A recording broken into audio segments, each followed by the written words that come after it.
நியாயம் வேண்டும். நியாயம் வேண்டும், நியாயம் வேண்டும். பாதிக்கப்பட்ட பணியாளருக்கு நியாயம் வேண்டும். பாதிக்கப்பட்ட பணியாளருக்கு நியாயம் வேண்டும். நியாயம் வேண்டும். நியாயம் வேண்டும், நியாயம் வேண்டும். பாதிக்கப்பட்ட பணியாளருக்கு நியாயம் வேண்டும். போதும் போதும், உங்க போராட்டத்தை கொஞ்சம் நிறுத்துங்க. தயவு செஞ்சு யாரும் சத்தம் போடாதீங்க.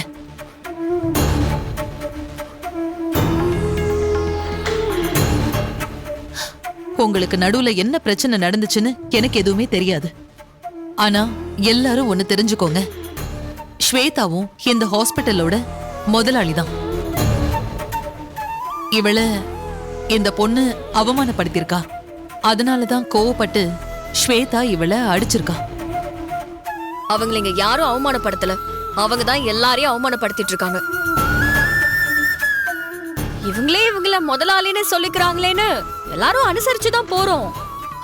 ஆனா அவங்க நர்ஸ் சித்ராவை கை நீட்டி அடிச்சது எங்களெல்லாம் ஏத்துக்கவே முடியாது மேடம்.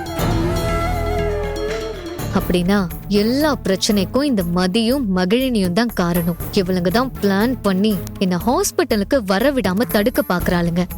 எங்க 2 பேர் சீட்டையும் கிழிச்சு வெளியே அனுப்புறேன்னு சொன்னல, நீ வந்த முத நாளே உன் சீட்டை கிழிச்சு வெளியே அனுப்புறோம் பாரு. சரி சரி, நடந்தது ஏதோ நடந்து போச்சு. அதுக்காக நான் வருத்தப்படுறேன், சரியா? இது ஒரு பெரிய பிரச்சனையாக்காம போய் அவங்கவுங்க வேலையை பாருங்க. சாரி மேடம், என்ன அடிச்சதுக்கு ஸ்வேதா மேடம் எல்லார் முன்னாடியும் என்கிட்ட மன்னிப்பு கேட்கணும். இல்லன்னா நாங்க யாரும் வேலை செய்ய மாட்டோம்.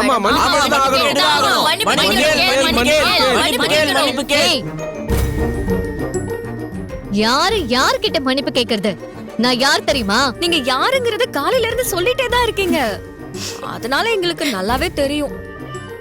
ஆனா நீங்க யாரா இருந்தாலும் ஒரு ஸ்டாஃப் அடிச்சது தப்பு, அதனால நீங்க மன்னிப்பு கேட்டுதான் ஆகணும்.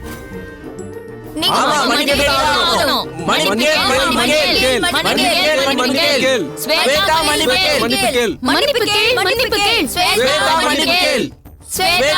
கேள்.